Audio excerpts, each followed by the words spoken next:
Okay, I shall start the session at this juncture. Thanks everyone for joining the session today. Thanks for spending the time in this evening to join the session. So the topic for the session today is how to break into tech sector without coding experience, without technical experience. My name is Tong, and I will be the person who take you through the session today. So just a very quick introduction about myself, right? I actually a co-founder of this company called Homage, which is a technology-enabled company in the healthcare sector. Basically, Homage is an on-demand marketplace that help to connect supply of care professionals to the families who need help to take care of their aging loved ones at home. And my company have raised over 15.35 million US dollar from some of the very well-known venture capitals and investor in Singapore and America. For example, like Golden Gate Venture, 500 Startup, um, East Venture, and recently we got investment from Infocon, which is an investor from Japan, because we are looking to expand into Japan as well, which is a very fast aging population. So I started the company around 5 years ago in the tech sector, and Homage was mentioned in the Singapore National Day Rally 2017 by Prime Minister Lee Hsien Loong, and it was also awarded many different prizes for enterprise. For example, we won the Social Enterprise Startup of the Year at the President Challenge Social Enterprise Awards 2017. And I myself are also included in the Forbes 30 Under 30 list. So this is an annual list by Forbes magazine, right, to curate those individuals who have made a significant impact in a certain industry by bringing about some disruption to an existing industry. So beside my involvement in business setting, right, I'm also involved in other areas. For example, like I'm the judge and mentor for different hackathons and competitions for the startup. And I'm also the advisory board member at SMU Impact Accelerator Program. And I'm also the business mentor at Action Community for Entrepreneurship. And I'm also an adjunct faculty mentor for the Business Entrepreneurship Practicum class under SMU. And I'm also an adjunct lecturer teaching digital marketing and entrepreneurship at Leighton Digital Skill Accelerator. And I'm also a member at Business Angel Network of Southeast Asia, which is an organization for angel investor in Singapore who are looking to invest in a tech company or in the new startup ventures. So the reason why I want to arrange for the session today, right, with the concept or with the topic of how can you break into the tech sector, it's because I feel that during this period, COVID-19, right, all of us are affected. And I feel that within the tech sector, it still remain as the very flourishing sector, and it's still doing very well. We have all the major tech company like Google, Facebook are still performing very well. And just a brief overview, right? The tech sector itself incorporate people working in the technology and digital businesses, currently employ around 200,000 people in Singapore. And for the next 3 years, right, it will require even more people, which is around 60,000 jobs. And this is the highest among any business sector. So clearly we can see that the tech sector is the fastest growing sector among all the industries. And you can see the digital transformation, especially during this period of the pandemic, right? All the company are trying to step up on designing and developing and offering digital solution. So it means that technology, digital solution, digital transformation will not just happen at the purely tech company itself, but it's also happen in other industry. So for example, we have like fintechs, financial technology, we have regulation technology, we have insurance technology, many other sector that has also see a very fast acceleration of the digital transformation. And especially in the context of Singapore, right? many major tech companies in the world set up the headquarters in Singapore. And as you can see during the pandemic, Google and Facebook and many other tech giants, right, regularly have many job offerings. And recently, I'm sure many of you have heard about the news that the new entrants, which is ByteDance and Tencent, also choose Singapore as their potentially their global headquarters. So this just gives us a very clear sign that the tech sector is really one area that there's a lot of opportunities. And the big question here is it possible to break into the tech sector without any technical or coding experience? I think this is a very common concern among many of us. And the simple question is yes, absolutely. Around 80% of high growth tech company actually employ people who are not tech people, but business people. And among the highest paying job at tech company like Google and Facebook are actually non-technical roles, including product manager, product marketing manager, and digital marketer. So just an example of the salary of some of these roles, right? Product manager at Google have the salary of around 198,000 annually. Product marketing manager command a salary of 147,000, and a digital marketing manager command a salary of 143,000 annually. So many of us will have the question, what are the kind of skill set or what are the kind of experience do you need in order to land a job in tech sector, right? And that is the reason why personally myself, as a co-founder of a tech company, and I also have many friends who work in company like in Google, Facebook, Amazon, Microsoft. So what I have done is I try to see from my personal experience when I hire people to join my company, right? And I also talk with innovators and executives at this major tech company to understand what are the key skill set and what are the kind of experience someone needs in order to break into technology sector. And with that, right, I come up with a course which is called the Digital Business Essential Framework for Building and Growing Digital Venture. So for this course, right, it is actually supported by many different um, program under government. For example, it is supported by Critical Infocom Technology Resource Program, CCHAP Plus, which is an initiative by IMDA, and is also supported by SkillsFuture Credit, which has a new chance starting from October 1st, 2020, which is coming soon. So many of you will be qualified for this, right? And it is also supported under the Institute of Banking and Finance Financial Training Scheme. And also, this is supported under the UTAP, which is a training assistant grant under NTUC. So for this course, right, what we are going to learn about is to unlock the essential skills in the tech industry. Like I mentioned earlier, what we try to do is to understand from many different tech companies, from the innovator, from the people who are working there to understand what kind of skills or what kind of tools they are using every day in their day-to-day business. And from there, we come up with a list of the tools that you should know in order to master the most trendy platform and the tools in the tech sector. So what are some example of the topic that we cover in the course, right? For example, like how do you build a killer landing page? So that is help to convert the customer. How do you create a minimum viable products? How do you use different automation tools, for example, like Zapier, in order to turn time-consuming tasks become effortless? And you will also learn about different digital marketing initiatives, for example, like Facebook and Instagram marketing. And also you will learn about like the lean methodology, which is how to build and launch a new product. This is common among any tech sector because when it's come to launching a new product, right, there's this very common idea of a minimum viable product, which later I will show you in the later section, right, on how the tech company can bring the product to the market as quickly as possible.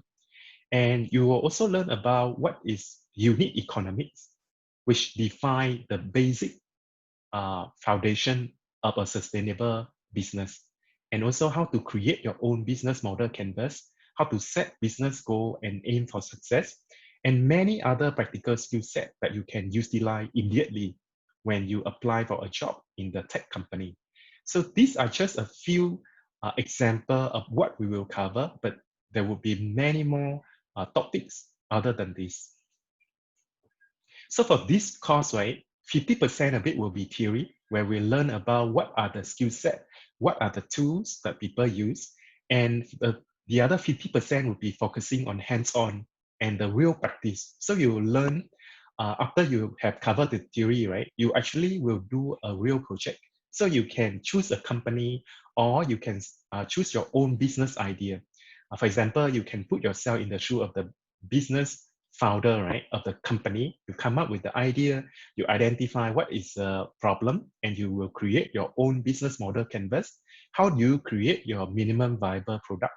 So all of this skill set will be 100% relevant, and it will form part of your portfolio, which is a very important factor when you apply for a job in tech sector. Because if you have a portfolio to demonstrate the work that you have done, this will add a very strong competitive advantage to your job application. So for this course, right, whatever you learn will apply to the entire business life cycle.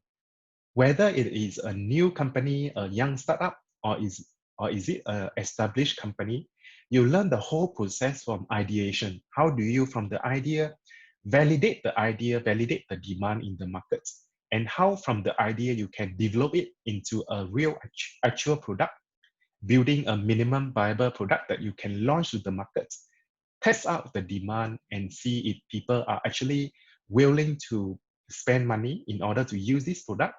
And you will see what feature is working, what is not working, and how can you iterate so that you can constantly change the product to adjust to the feedback from the market. And from there, you will know whether you should continue to grow the business or you should change the feature, change the product, pivot it to another set of product in order to meet with the demand from the market. So for this course, as I mentioned earlier, it is supported under the CChat Plus program. So for those of you who are interested, right, it will be 100% subsidy for those who are students. So let's say if you study in the local universities or education institution in Singapore, you get 100% subsidized for this course. And let's say if you are a national serviceman, you will also get 100% subsidies for this course. And if you are a Singaporean professional above the age of 40, right, you will get 90% subsidized for the course fee. And if you are below the age of 40, you get 70% subsidized for the course. And let's say if your company actually send you to attend the course, then it will cover 70% to 90%. So if the company is a SME, it will be eligible for the 90%. And if you are an NTUC member, then you can tap on the UTAP funding program, which also will help to cover the remaining fee. So the total cost fee for this course before subsidy is 2,500, but there are many subsidy available, like I mentioned earlier, the SkillsFuture, the CChat Plus that help to cover the cost fee. Okay, so for the next part of the session, right, I will show you an example, a sample session of the actual what will be covered in the course itself. So for example, like I mentioned earlier, right, one topic that you will learn about is how to build a minimum viable product. So when you think about it, right, major company like Airbnb, Uber, Grab, they all started from just a simple idea as a young company. So for example, if you look back in the earlier day of Airbnb, right, the website is just a very simple website with a very simple feature. But the three founders just built this simple website and launched the market as quickly as possible in order to test the demand. And from there, until now today, the website has become much more refined. It has many different features. I'm sure many of you have used this before, right? Where you can book for accommodation when you go to a different traveling location. Another example is Uber. So the same concept applies. In the beginning, they just started off with the idea of matching the demand and supply for ride-hailing services. So back in 2010, right, Uber is just a simple website launched to the market to test out the demand. And back then, right, the founder actually get some driver, pay them to drive around in order to start to curate the supply. And forward to nowadays, right, the app has become much more refined. You can book for a certain ride. You can see the location of the driver, and the company is already worth over 50 billions. So the reason why I want to show this is to illustrate to you that every company, no matter what stage they are, right, they may be very mature at this time, but they actually started from an idea. And the same mindset, the same methodology that still can be applied for the current day operations. A company in home growth, Carousel, is actually started in 2012 by some undergrads from NUS, right? And it's a basic idea to allow people to exchange for secondhand items. And fast forward to now today, they are already value over 900 millions. They just recently got a new funding from the investor. And now they have the app much more refined, but it's all started from a simple application in the early day. And the same culture you can still find in Carousel, right? The same kind of mindset, startup mindset, the lean methodology will still be applied in the current stage of the company. Another topic that we will be cover is understand about different business model. Because at the end of the day, in order for you to perform well in any company, right, one of the key understanding that you should have is about different kind of business model and about different kind of metrics in order to assess whether the company is doing well. So whenever you come across any business, right, 90%, 99%, that business will fall into one of these 9 business models. For example, you have a subscription model, marketplace model, e-commerce model. So today I will show you some of the more common types of the business model. So the first one is a marketplace model. So basically, a marketplace is a company that acts as an intermediary in the sale of good or service between seller and buyer. And generally, their revenue model is by collecting a percentage of the total transactional value. So my company, Homepage, is one example of the marketplace company. Grab is an example of the marketplace company. Shopee, Uber, Airbnb are all have the same kind of marketplace business model, even though they are in the different industry. So very important when, let's say if you intend to work in a tech company, right, is to have a very good understanding of the company business model. Because at the end of the day, the ultimate goal of the company is to maximize the revenue, maximize revenue generation, right? So as part of the company, you should understand what are the key driving metrics of the company. So for example, if you work for a company like Grab, then what do they care about? The main key metric that they need to keep track is the gross merchandise value, which is the total transaction sale volume that is transacted in the given time period. So a very simple example, right, is let's say you take a Grab drive from Orchard to Changi Airport, which may cost you maybe $20. So $20 is a gross merchandise value. Not all $20 will go to Grab. Actually, only 20% will go to Grab, and this 20% is called the net revenue. The remaining 80% will go to the Grab drivers. And another key metric is the growth rate of the revenue month over month. And this will be a very important metric. If you join a company like Grab, every month, every person in the company will work to make sure that this metric is maximized, is everyone is putting in the same kind of effort to drive and grow these metrics. And also very important is a user retention. So let's say if you work in the customer service section, or you work on the front end, you will need to keep track of what is the percentage of the customer who go on and make at least one purchase in month 2, which form the user retention. And for any business, right, a very important key metric is a paid cost of acquiring customer.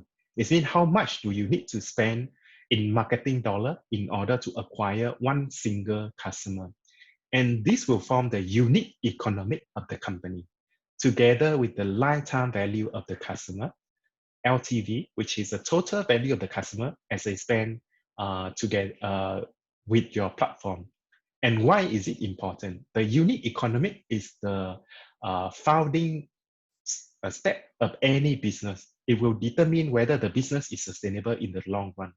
Very simple example, right? Let's say you have company A spend $10,000 just to acquire one customer, but the lifetime value of the customer is 50,000, as compared to company B, which spent $100 to acquire one customer, but the lifetime value of the customer is only 120. So you see, like, very quickly, you can tell that even though the company A spent much more money to acquire one single customer, right? But it is a much more sustainable business because simply the ratio of the lifetime value to the cost of acquiring customer is much higher as compared to the company B. So this is why the understanding of the unit economics is very super important to any business, big and small. Even like company like Apple, right, which is a humongous company, they are still pay a lot of attention to how to maximize the LTV to CAC ratio. So this is just one example of the business model, which is marketplace. Then you have other kind of business model, for example, like e-commerce model, which is a company that's selling physical goods online. So generally, e-commerce company will manufacture and have inventory of the goods themselves. So as an e-commerce business, what do you need to keep track as a key metric is a monthly revenue. So the difference here is as a e-commerce, right, you provide the service or product yourself. As a marketplace, you are the middle layer. You connect the supply and the demand. So that is why for e-commerce, whatever payment that you receive will form your revenue. And similar idea, you also need to keep track of the monthly growth rate of the revenue. You need to keep track of what is the gross margin, and you need to keep track of what is the cost of acquiring customer, just like any other kind of business model. Another very popular business model is subscription model. I'm sure you are familiar with Netflix, right? Which basically a subscription company sells a product or service, usually to a consumer on a recurring basis. So for this type of company, they need to keep track of the monthly recurring revenue. And they also need to keep track of what is the growth rate of the revenue month over month, what is the gross user churn, and what is the cost of acquiring customer, similar to other kind of business model. Another very popular one is software as a service company. For example, like Zoom that we are using now is an example of a SaaS, software as a service company. Dropbox, I'm sure many of you use Dropbox as well. So you see, like, imagine if you are someone who joined the company, right? The basic understanding of the business model, you understand what drives the business. So you put yourself in the shoe of the business owner itself. For example, imagine if you are the founder of Zoom, right? What is the key driver that he needs to work on? And to have this understanding, it will make it much easier for you to focus on your individual tasks that is in sync with the whole drive of the organization. So let's say as a software as a service company, right? What do they need to keep track of? They need to keep track of the monthly recurring revenue, similar to the subscription model. They need to keep track of the annual recurring revenue, and they need to know what is the gross churn and what is the cost of acquiring customer. Another kind of business model is transactional business model, which basically are those companies which enable a financial transaction on behalf of a customer, and they collect a fee, which is usually a percent of the underlying transaction. Example of this kind of company is PayPal, Stripe, GrabPay, FayPay. Okay, so I'm sure many of you are aware that the e-wallets is such a very highly competitive area in Singapore, in Southeast Asia, and all over the world, right? So you have all these major players like GrabPay trying to have a piece of the pie. So for this kind of company, what kind of key metric that they need to keep track of, which is a gross transactional volume, which is a total payment that go through the platform. So basically, like for GrabPay, right? They basically work with all the merchants that don't have the infrastructure in order to enable cashless payment. So that is where GrabPay come in. They help to solve this problem. They make it super simple for any brick and mortar business to have cashless payment. And through that, right, every transaction that go through GrabPay platform, Grab will take a small transactional fee. So you see that is why it's so lucrative, because there are so many business, right? And even though GrabPay, PayPal doesn't own any of this business, they take a cut of the revenue every single month. It's a huge revenue potential for the company. So again, they also need to keep track of the net revenue, the user retention, the paid cost of acquiring customer. One example here is Transweb, which is money remittance services, which is similar to TransferWise. I'm sure many of you have heard before. I put here because it's actually one of the company that I myself personally invested in. And they also grow very fast because cross-border transaction is also a huge place. So for the next part, right, I have covered all the different kind of business model. So in the next section, I want to show you a bit more on the hands-on aspect. So I will show you a list of the tools and the techniques that would be very useful. And this is just a part of what is covered in the course, but I hope to give you a sense of what is the course about and what kind of tool that you can learn from this course. Okay, so to facilitate this section, right, I actually have a document. So it's a Google Doc. I will share it in the group chat, and you can actually go inside this document and you can follow me as I go through the list. Yes, the company I invested in is Transweb, which is a cross-border payment company.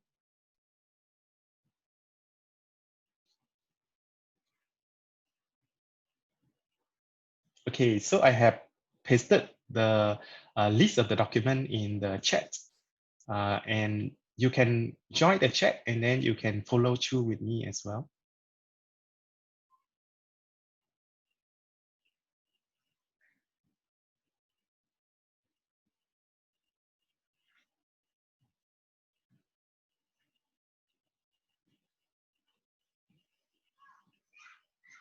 And feel free to, if you have any question, right, just put it in the group chat. And after I finish the main part of the session today, I will address each and every question that you have. Okay, so this is a list of the toolkit that I want to cover, right? You will find that the main idea here is during the course, we will introduce you to a lot of different tools that a lot of people are using in the different tech company like Google, Facebook, Amazon. These are the tools that make their work much more effective, and it's helped them. You can imagine it's like Iron Man, right? And he add on all the different accessories. So these are the kind of tools that make you much more skillful in many different areas that I will show you later, right? For example, you don't need to be a designer in order to design something, or you don't need to, for example, there's certain tool that allow you to spy on your competitor, which make it very useful when it's come to market research. Okay, so for example, this is a simple tool. It's called Uber Suggest, right? For any business, one of the key parts is actually validate the market demand to see if there is a good demand from the market for a certain product or services. So just to give you one example, right? Let's say I'm food delivery services. So let's say I'm Food Panda, and I want to very quickly understand how many people are looking for food delivery services, right? How you do it? Of course, you cannot go to the streets and ask every single person that you see.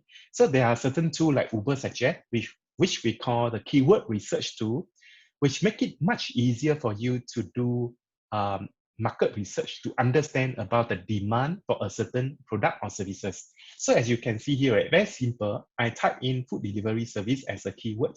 Straight away, I can have the idea how many people are searching on Google every month for this kind of services. For example, I can tell there's 1,000 people who are looking for food delivery service in Singapore, 720 people looking for the keyword food delivery service in Singapore.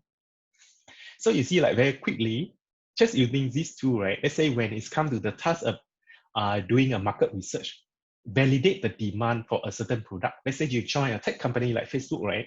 And your task is about understand the market demand. Then you, by using this kind of tool, it's make it much easier for you, and you don't need to know any technical knowledge, because the great thing about nowadays is that there are so many enabling tools that you can tap on.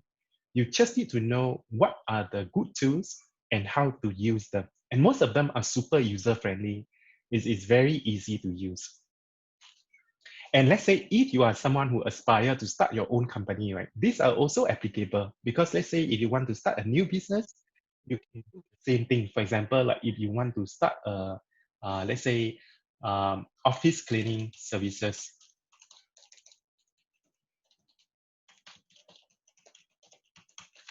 you can do the same exercise, right? To see how many people are looking for this kind of services, okay? So that is one tool, and there are many different tools. For example, like let's say if you need to do a marketing campaign and you need to create a simple landing page. So what's the difference between a website and a landing page? When let's say you are a digital marketer, right? You need to run different campaign. Let's say you run a campaign for Christmas holiday. So in the campaign, you will say something like, get the special promotion for Christmas holiday. And some people click on it, right? The natural user flow and the natural user mindset is that you would expect as a customer to go to a page that say that Christmas promotion, right? Instead of going to the main website. So that is the difference between a landing page and a website. A website is like the general website for people to come and see, but you need to create a lot of landing page for different marketing campaigns. So you will be introduced to different kind of tool that you can do it very easily. So I just show one example here, right? Which is called Landon, which is a website builder, very simple to use. So for example, I can just simply click generate site, and they will automatically create a landing page. Okay, so I will just need to do a few click. So you see, like instead of having to rely on a developer, you don't need to code yourself. You can very quickly create something very professional looking. So this will be the website, and you can easily edit all the detail on your website accordingly to what you want. You can see, you can change the font, you can change the style, you can add the different section to the website. And this can all be done very quickly, and it doesn't require any coding skill.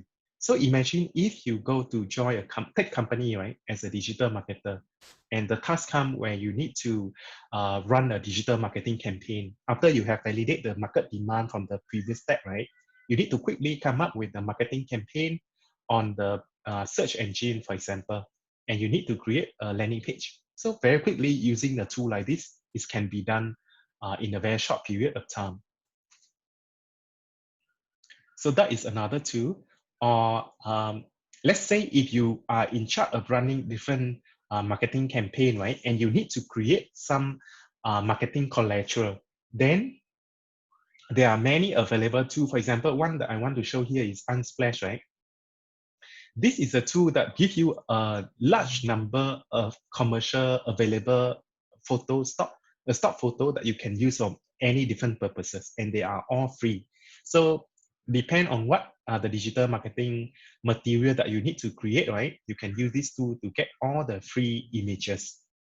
So that is another tool. Or you have something called flat icons. So let's say if you need to create some materials and you need some kind of icons, right? You can get a lot of free icons from this page, all available. Then another is Freepik. So this is also a very common tool. So if you talk to many designer or you talk to many product marketer from different tech company, right? These are the tools that they are using daily to make their work easier. So throughout the course, if you join the course, right, you will learn exactly what are the two people are using, for what purpose they are using it for. So for example, Freepik, right? Whenever I need to create a marketing campaign, I will just go here, get some images that suits to the theme that I'm creating. And let's say, as I mentioned earlier, right, the best way to leverage on your value to an organization is actually being very resourceful.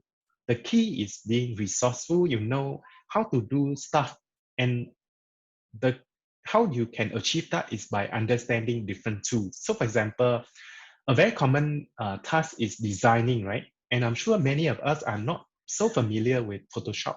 So there are certain tools like Canva. Okay, so this is a tool that make designing super simple. So let's say if you need to create an Instagram post to run a digital marketing campaign, you just need to go to canva.com. You choose an Instagram post template.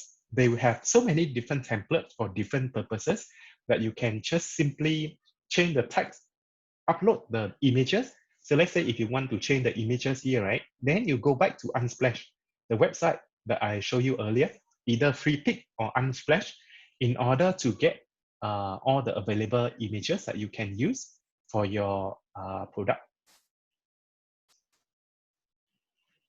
So Canva is a very useful tool whenever you need to design something.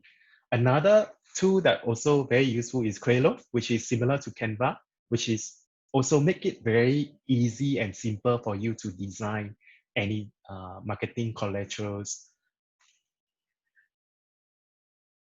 And let's say if you are tasked with doing a video, right? Then there are tools like Biteable, which will make it super simple for you to create any kind of video based on the need that you have.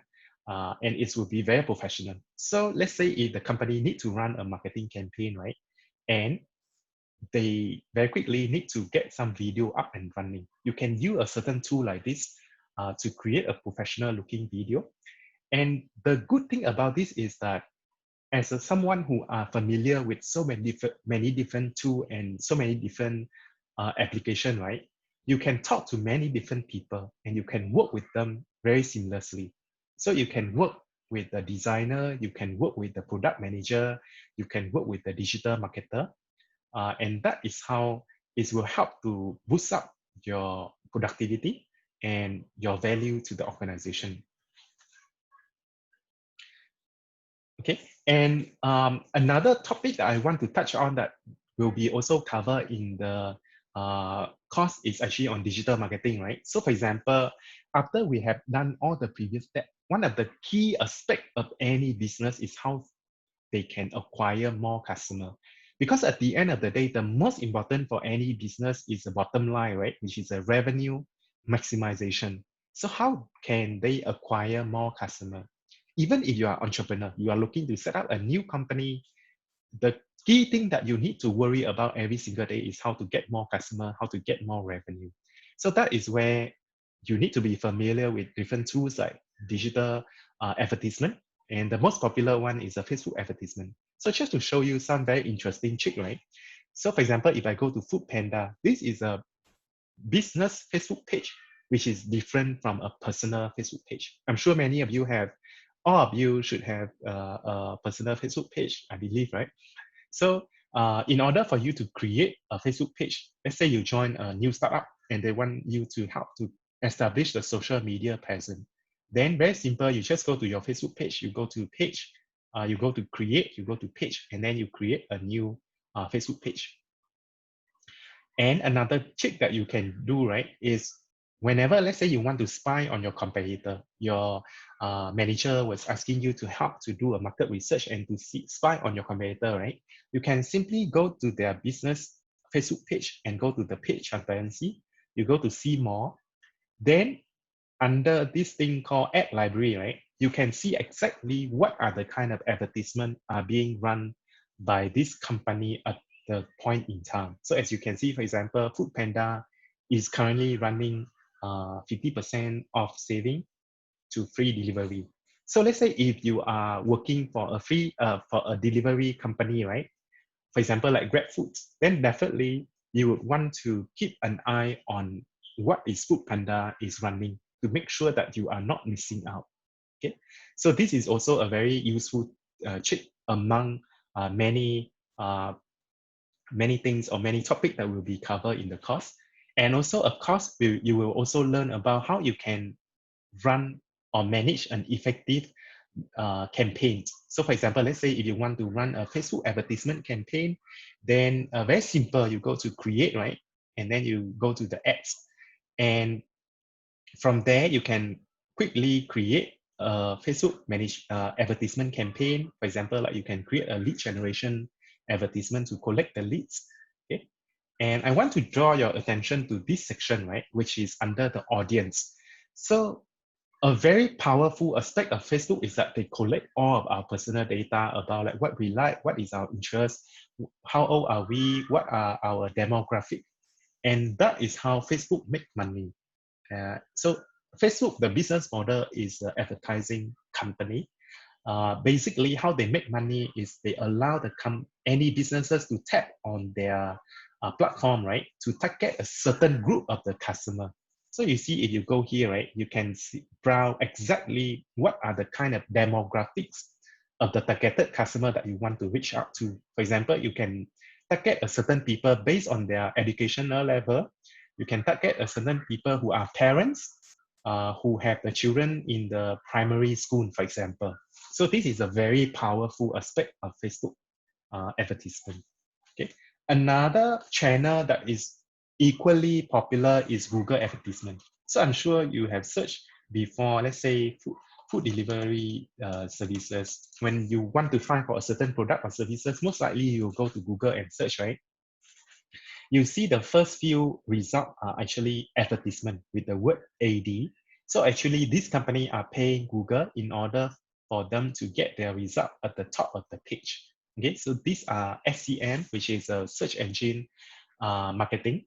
And if you scroll down, you see all these results that doesn't have the word AD. This is so-called the organic result, which is SEO, which is a search engine optimization. So all these things, if you understand, if you have, you see like just within 30 minutes, I just go through like very simple basic tools, but you can already have a guess of the whole business life cycle from the ideation. Can how can they create a website? How can they establish the online presence? How can they establish the social media presence? And then how can they go to market, acquire the customer? And you also have a good understanding of what is a business model.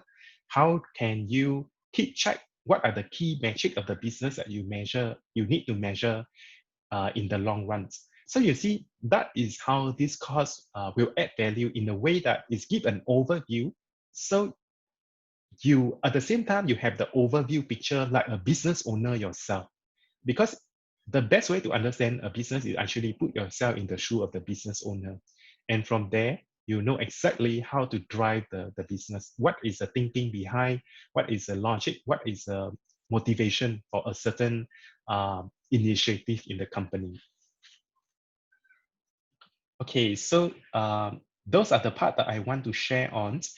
Just to give you guys a very quick overview of what will be covered. So of course, we will cover many other aspects in our full course, but this is just to give you a very good overview of what is it like.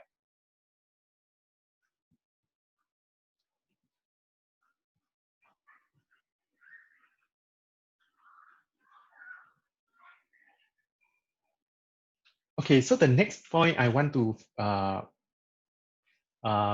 touch on, right, is why should you take this course? So the main thing that you will take away is a product mindset.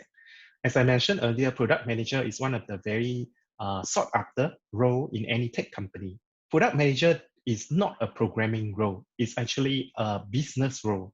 So becoming a product manager, you need to have a product mindset and you need to work with different people. Exactly like what I have mentioned earlier, putting yourself in the shoe of a business owner, you know exactly how to work with the different apartment. You know exactly who are the customer, what is the persona of the customer, what are the characteristics of the customer, and how can you acquire this customer.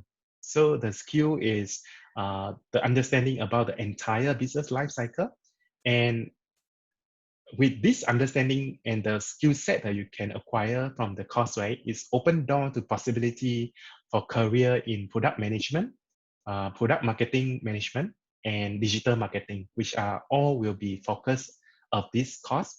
And for those of you who are interested in to start your business, it will be also very relevant as well, just like what I have shared earlier. So just an interesting fact, right?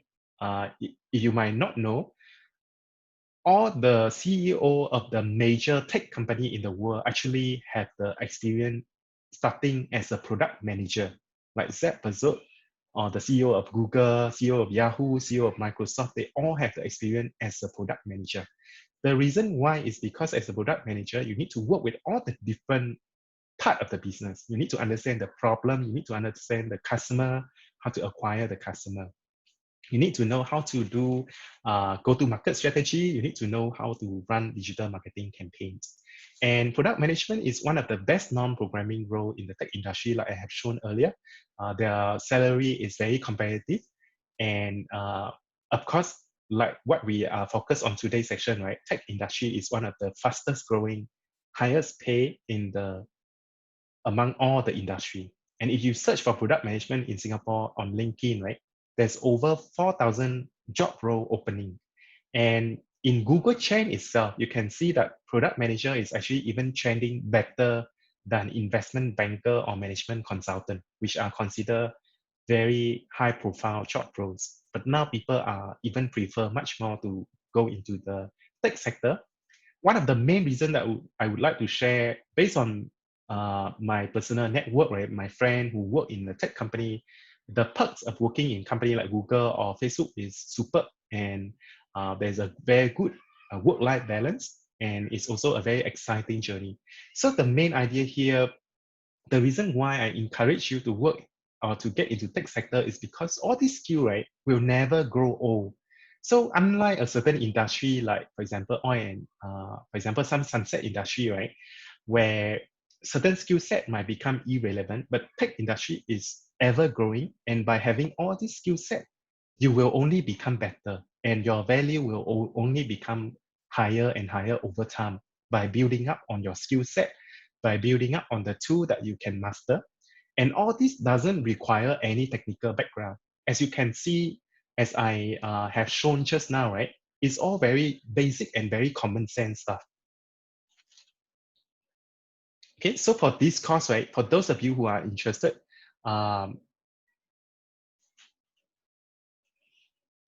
so this would be the next the course schedule. So for the next course run, right, we have the next 2 runs are already full. We have another course which is open on the 8th of October and another one open on the 19th of October. So for as I mentioned earlier, right, if you want to attend the course, you can fully tap on all these support under the government scheme. So my college can work with you to see how much you can be eligible for. So many cases you can get up to 100% fully cover for the course fee as well. So just a bonus for those of you who join the course today, right? There will be also access to the deep dive session on e-commerce business, which is among very popular business. So it's applicable for those who want to work in company like Amazon or like Shopee, or someone who want to start your own e-commerce business. It also will be very relevant. There will also access to deep dive session on product management, what is a job prospect and how do you get a job in product management role in the tech sector. And for those of you who are interested in starting a new business, right, I will have a one-on-one session with you to understand your interest, your background, so that I can help you to find a good business that you can start on. So as I mentioned, right, for this course, it would be relevant for both of you who want to work in the tech sector and also for those of you who want to start a new business. It's equivalent relevant because entrepreneurship is also a form of the tech sector itself. It's one aspect of the tech sector, starting your own tech company. So for the next step, right? So for those of you who are interested in the course, I will put a link in the group chat. So this is a express of interest form. So you just need to fill up the form, and then my college will come and contact you, right? Jasmine, I'm sure Jasmine has reached out to many of you before the session. And then you just need to put your information in the form. and she will follow up with you to advise you on the course details, and if you want to enroll in the course, what are the steps that need to be done. So very simple. If you are interested, right, just fill up the form that I sent in the group chat. And if you have any question, right, you can always reach out to us. So it's either by email, you can email to jasmine@weatherly.sg, or you can WhatsApp her. So I think she has reached out to you via WhatsApp before. So if you have any question, just feel free to WhatsApp her and she will guide you through the process. So that would be all I have to share with you for the session today, right? I really hope that it is something that useful for you and something that you find interesting. And if you have any question related to this topic or related to the materials that I have covered so far, feel free to put it in the group chat. I will spend the rest of the session today to address all the questions that you might have.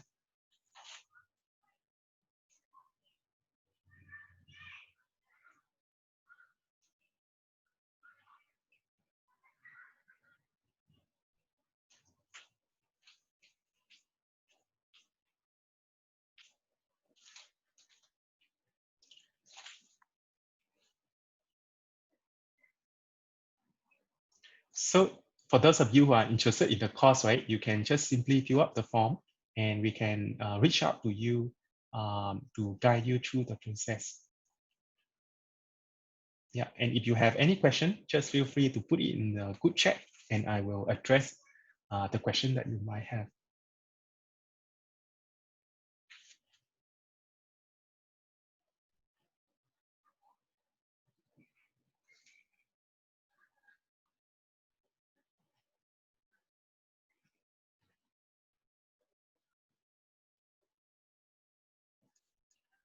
Oh, sure. Let me go back to the date. So the next course run is be on the 8th of October. That will be the next one because then yeah, a question that I have here. Just wondering when you can create a website for business, how to create the payment link. Okay, so after you create the website, right? As I mentioned earlier, there are certain service provider like PayPal or Stripe, which are called the payment gateway. So they make it very easy for any business to integrate and accept card payments.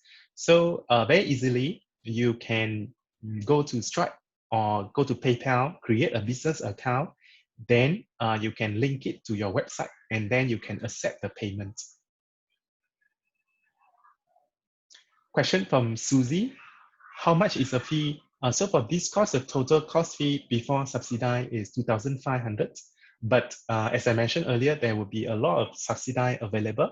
For example, like CChat plus subsidy, right, which will cover up to 100% subsidy. So you can, if you are interested, you can always contact Jasmine and she will advise you on exactly what is the percentage of subsidy that you can qualify for. So for example, if you are a student, you get 100% subsidy. If you are someone above 40 years old, you get 90% subsidy. And let's say, just one example, right? I'm someone who are above 40 years old, then I'm qualified for 90% subsidy. Then I can use my SkillsFuture credit to cover for the remaining 10%. So that will help to cover 100% of the whole cost fee. So there will be a lot of subsidy available for the cost. And also, for example, if you work in finance, right, there's this Institute of Banking and Finance financial training scheme that also can help to cover 90%. If you are an NTUC member, there's also the UTAP training grants to help cover the remaining costs. So I think if you combine all the available scheme, it will be able to cover very high percentage of the whole cost.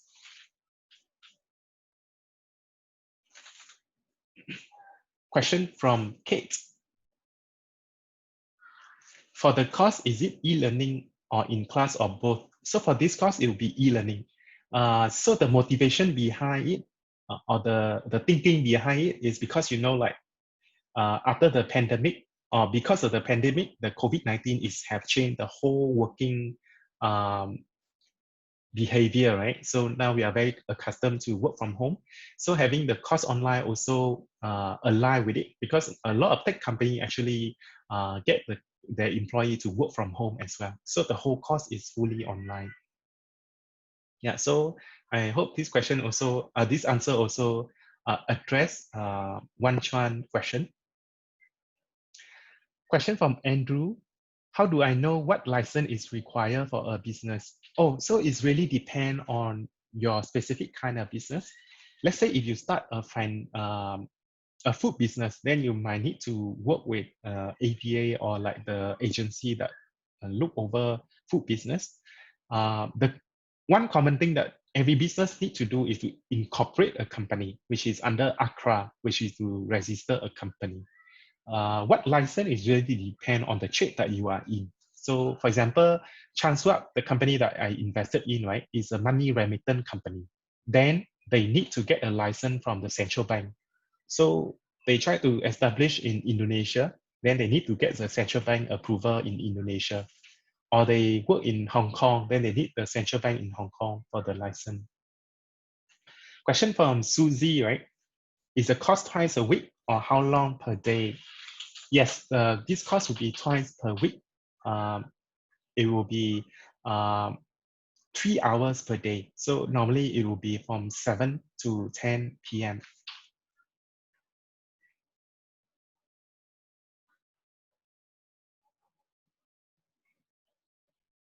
Let me show. Yeah, so yeah, the course will be 7 to 10 p.m. This is to taking into consideration that many are working in the day. So we try to arrange it in the evening so that it will be more convenient for many people. Question from MD. Is there any requirement to pay GST on the course fee, and also how long is the course duration? There's no GST on this course. So what you see is the fee that you pay. There's no additional fee. The course duration will be 6 weeks. So as I mentioned, we have 2 sessions per week, and in total we have 12 sessions. So the whole duration will be 6 weeks. Question from JL. What is the next step upon completion of this course? After the course, we will help to support you to get to find for the new job. We will work together with you to enhance your CV, to find what are the possible jobs out there. And then we will work together with you in searching for a suitable job. And we also will see, are there areas that you can focus, put on more effort and to focus on, right? So that you can apply for a specific role. So we will work hand in hand with you to make sure that you can be ready to apply for a job. Question from Serene. Any exam certificate recognized to what level? Okay, so for this course, there's no exam. And after you complete the course, there will be a certificate of completion. So what we are trying to do is we will work with company and we understand their requirements, and we will work together with you to create something like a personal portfolio. So basically throughout the course, right, you work on a real project, and then that will form your portfolio. And potentially when you go for the job interview, you can share about what you have done, what are the tools that you have mastered, what are the technique that you have be familiar yourself with, and potentially that can help to boost up your credibility and also your suitability for the job. From Esther, this seemed like a thanks for the sharing today, fruitful seminar. Thank you so much for attending the session today, and I really hope that it was something that you find useful. Question from Lisa. This seems like a digital marketing course. It is much more than a digital marketing. So digital marketing is definitely one very important area, but we will focus on additional 2 main other area, which is product management. So we address on certain topic, for example, like minimum viable product or the lean methodology, agile. All these aspects are the very crucial part of the product management. So what is the difference between product management and digital marketing, right? As I mentioned earlier, product management is actually a very well sought after skill in the tech company because product manager will need to work with many different departments.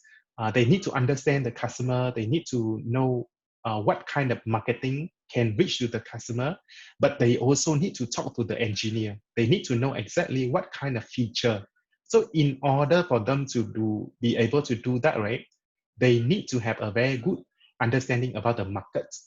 They need to know who are the competitor. They need to know what are the persona, what is the characteristic of the potential customer. So it's go beyond digital marketing. Digital marketing or digital marketer role, right?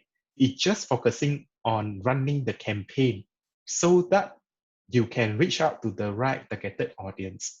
But the other aspect about like deciding what kind of feature to build. So for example, very simple is, let's say you work in Facebook and Facebook is going to launch a new feature. So for example, like recently Facebook launched this Facebook shopping, right? And Instagram shopping.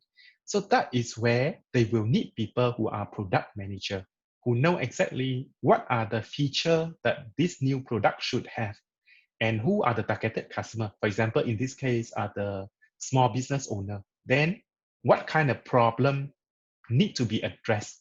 So somewhat put yourself in the shoe of the business owner. You need to have that kind of mindset in order to be a good product management. So it's go much more beyond just digital marketing because we also focus on product management, product marketing management, which is special aspect of marketing for product launch. It's not just digital marketing. Digital marketing, you can think of it as the tool, but the understanding of product marketing is like the concept or the framework, so that by understanding the tool, you can make it happen much more effectively.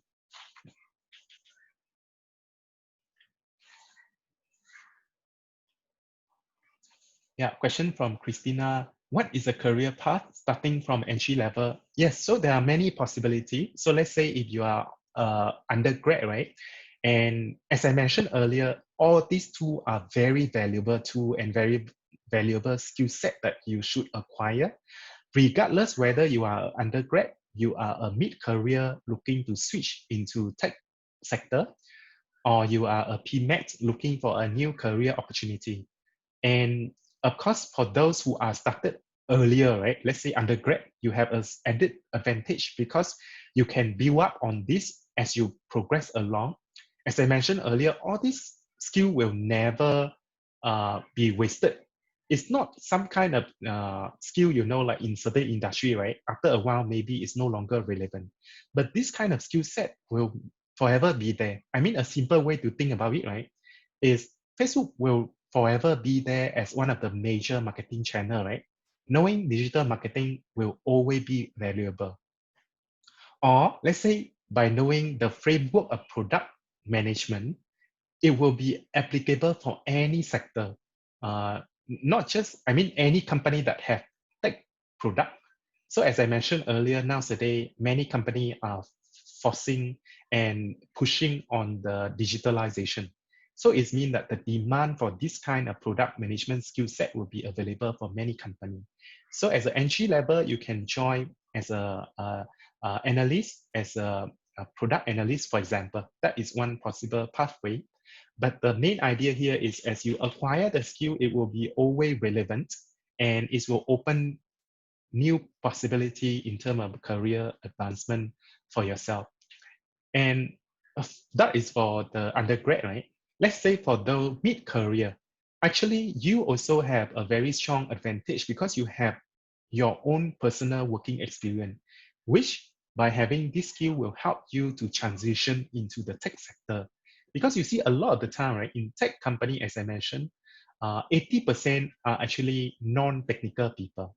And by having your own personal skill set, added it with all these tech skill, right, all this digital business skill, right? Leverage on your existing skill set, you can transition it to the new role, which will also be very valuable. Question from Aja.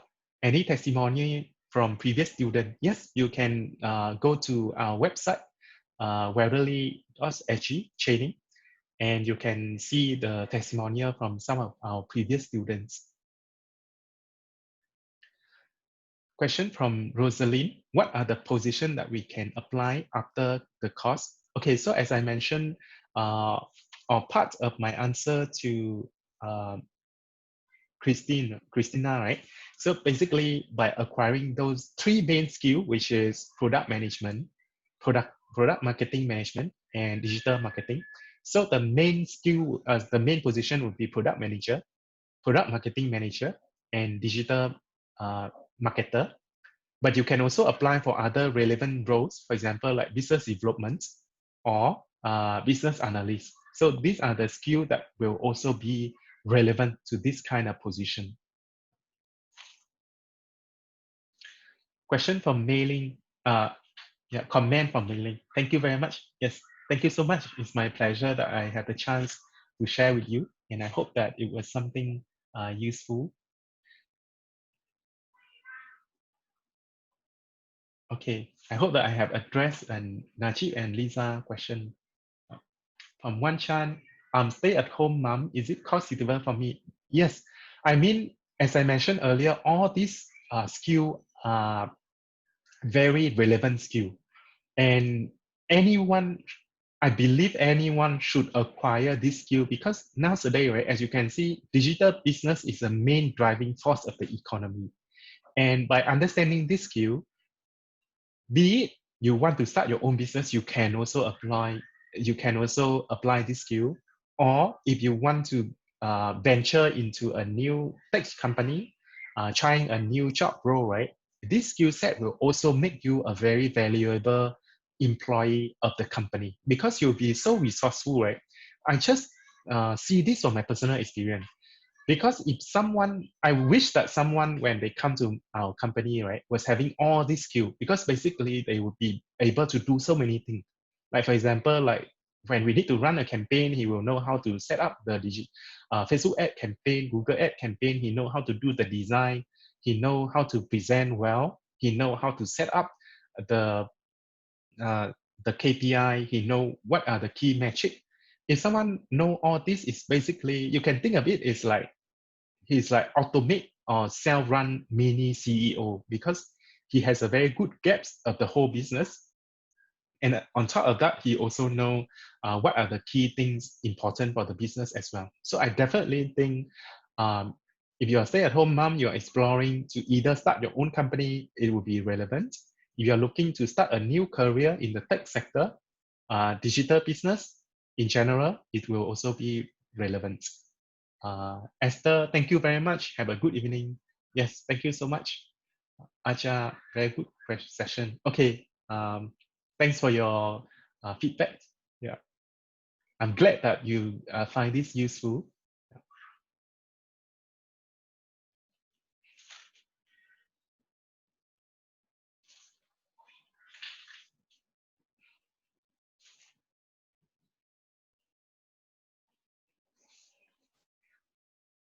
I'm still here, so if you have any question, right, do feel free to just put it in the group chat and I will still address it.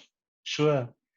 Thanks, Kate. Thanks, Serene. Thanks, MD, Wan Chuan, Kelvin, Wei Chun, Christina. Thank you so much for attending the session today.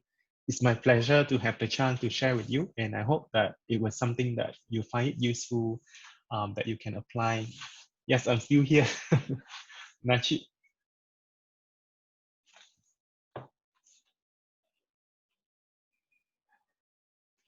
If you are interested in the course, right, you can just simply fill up the form and my colleague, Jasmine, will follow up with you to guide you through the process.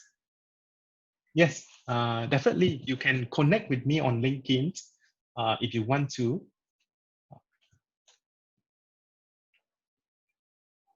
For those of you who want to keep in touch, you can always connect with me on LinkedIn.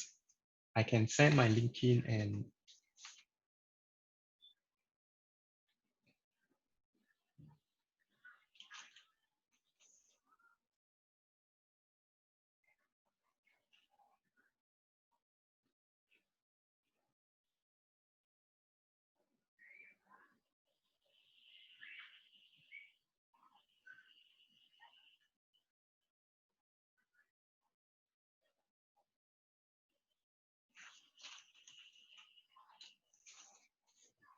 just send the interest form again. So if you need to get the form, right, you can simply fill up the form and then we will follow up with you to guide you. Yeah, thanks, Mei Ling. Thanks for attending the session.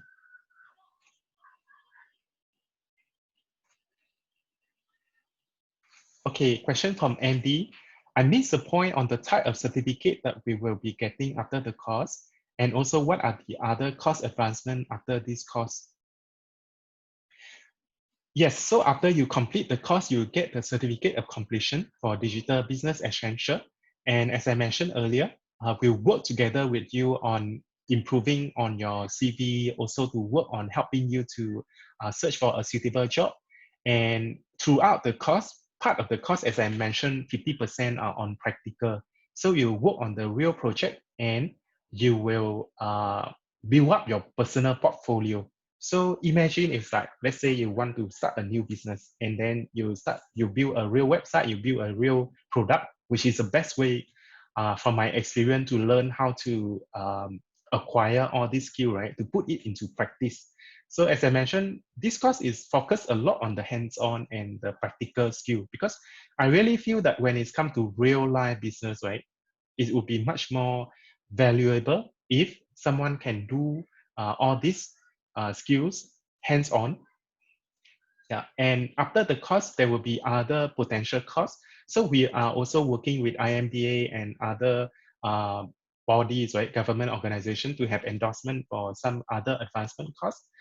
When it is ready, we will let you know as well. But this is an essential course, so it's a digital business essential course. We are having an advanced digital business course, but that one is a follow-up, but it's not, it's optional that you would want to join. Yeah. Uh, this 12 session and 6-week course for this digital business essential is really a very compact and very, I would say like sufficient course that will help to equip you with a lot of tools, a lot of skill set that you can add your CV, which is the first point, which will help to boost up your CV, which help you to be very versatile in doing many different things. Yeah, and as I mentioned, just from my point of view as an employer myself, if I see someone with this kind of skill set, it's just from my personal experience. I would be very happy to have the person to join the team because he will be someone very versatile.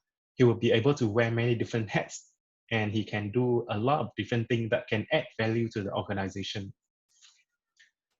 Question from Wan Chuan, will you be conducting the course? Yes, so I'm the principal instructor throughout the course. And as the course come along, I will also ask people from different company, potentially from the major tech company. And I also ask my entrepreneur friends who run successful company like e-commerce, different kind of business model to come by to share as well. So it's not just learning from me, but you can learn from many other innovator expert out there in other company, people who are in real tech company to share about their day-to-day jobs and they can optimize their job, what kind of tools, what kind of skill they need in order to do their job well. Yeah. But I will be the principal instructor. Sure, thank you so much. If you need any help, can just reach out and we'll be happy to assist you. Question from Eunice. Thanks for your LinkedIn. I missed the answer earlier, but will the recording be available? Yes, we'll have a record for the session today. So after the session, we will send you the recording and also the slide for your reference. Question from Lim family. I don't have your real name, but I just call the Zoom name. When you create a website, how do we prevent the site from being hacked? Actually, there are different ways. When it's come to website security, there's this feature called SSL certificate, which is very simple. When you get a domain name, right, and when you get the hosting, you can purchase the SSL certificate. So you know, like normal website will have HTTP, right? But if you are a secure website with the SSL certificate, you will have the HTTPS. So if you are a HTTPS website, then it will be secure, and that will help to prevent the site from being hacked. Question from Ken, will you be available? Will you be able to share your slide? Yes, after the session, my colleague Jasmine will send you the slide and the recording for the class. Question from Serene, how many are in a class? Normally we expect around 15 packs per class. Yeah. Sure, Wenchuan.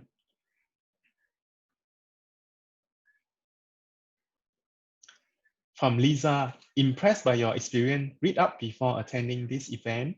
We'll connect with your college on this course. Sure, yeah. It's my pleasure that I had the chance to share my experience, and I hope that it was something useful for you. Definitely, if you need any help or if you have any further question or you need any assistance from us, right, can just reach out to us. You have Jasmine number, so you can always reach out to us. Yeah. Either you can WhatsApp her and she will reply as quickly as possible. Yeah. Okay, question from Johnny. What about if create a site from Facebook? Can we still apply for SSL cert? Um, if I understand your question correctly, you mean like to create a Facebook page. As long as something is within Facebook, it should ideally be secure because it's under Facebook ecosystem. If you have your separate website, that will be a separate one, then you need to have the SSL certificate, but you would not be able to apply the SSL certificate for something under Facebook. Yeah, SSL certificate only apply for website, standalone website. Yeah. If it's created under Facebook, like for example, if you have a Facebook page for your business, then it should be secure, I mean theoretically, because it's under the responsibility of Facebook. Thank you, Ken. Thank Najib. Thanks for attending. Yes, hope to see you soon.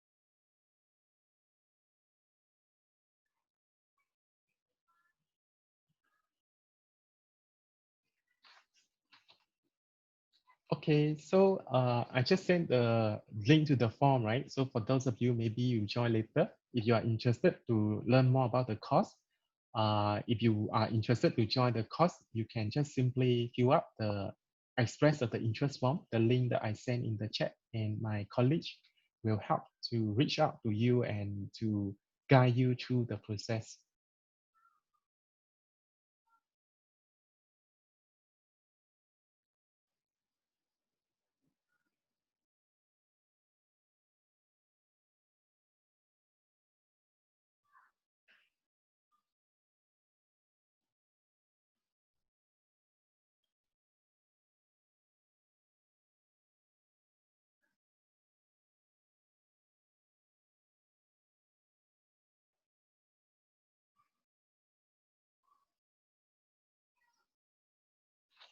Thanks, MD. Thanks for attending the session today, and I hope you find it useful.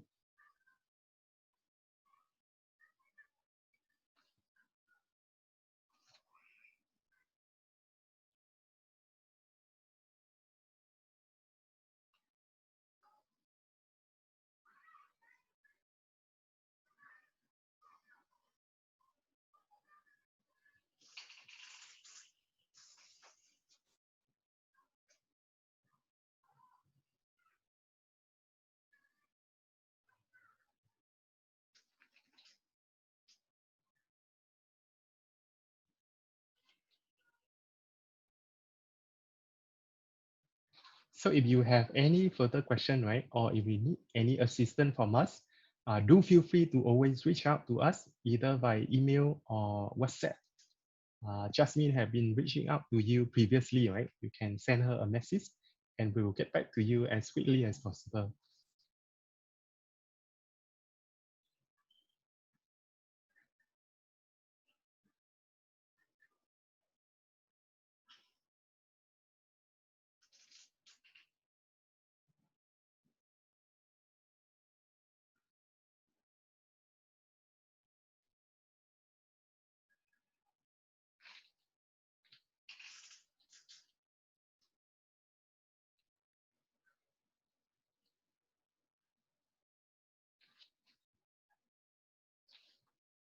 Sure, Juliet. Thanks for attending the session today. Glad that you find it enriching.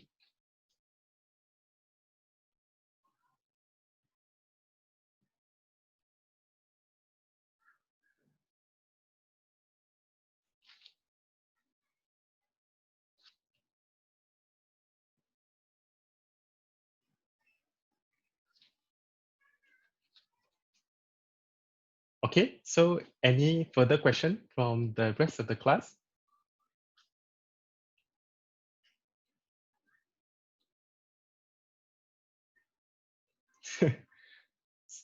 No worries, Sri. There will be a recording of the session today, and also the slide we will send to you um, just for your interest, right? So if you are interested to join this course, you can fill up the form and then we can reach out to you to help you and guide you if you have any question. Yeah, and if you have if you need any assistance from us, you can also WhatsApp to Jasmine, who contacted you previously, and she will guide you through the process as well.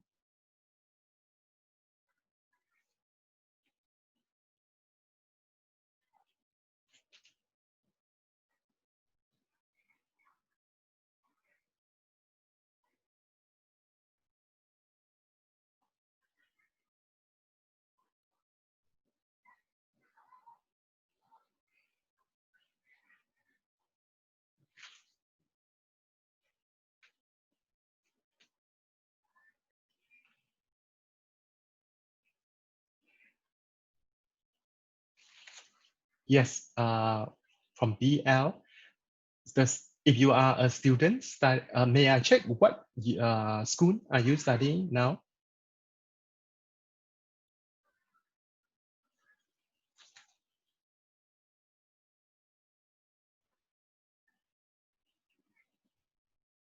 So if you can see from the list of the school here, right? Yes, if you are from Singapore Poly, then you'll be eligible for 100% subsidy.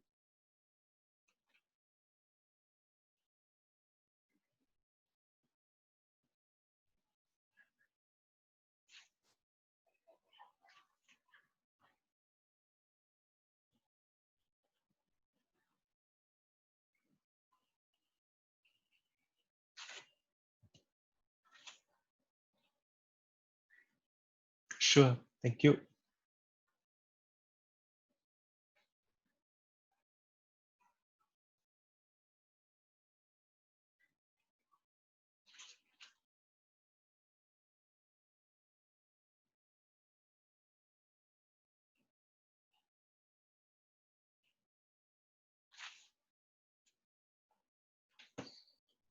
Okay, so I think there's no more question from the class. So I would like to end the session at this juncture. Um, Thank you again so much for joining the session today. Oh, sorry, another question from Kent. What about working adults? May I just check what is your age?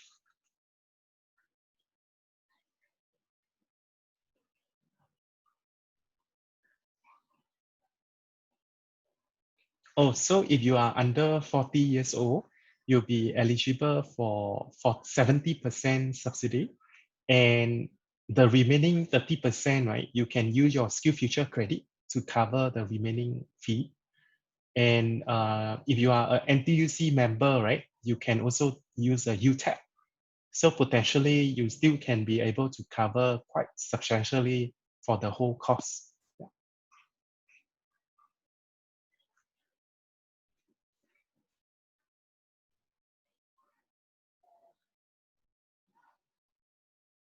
Yep. If you want to, you can let Jasmine know, right? She will be able to guide you and to calculate exactly how much the subsidy will help to cover.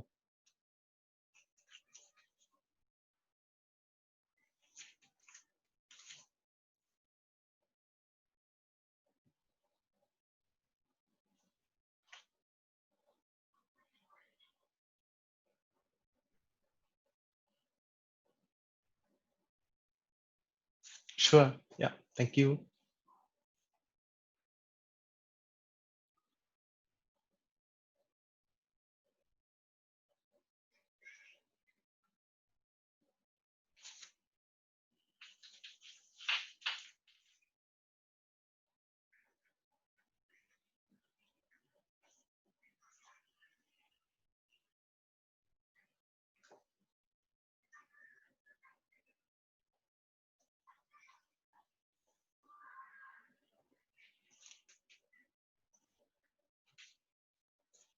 So if there's no further question, right? And if you have any concern or if you have any question after this session, not to worry. You can always just WhatsApp Jasmine. I'm sure you have her number, right? Then she will also be able to answer your question regarding the course fee or the subsidy available. Yep. So at this point, I would just like to thank everyone again and hope everyone have a good night. Thanks for attending the session today. Goodbye, everyone.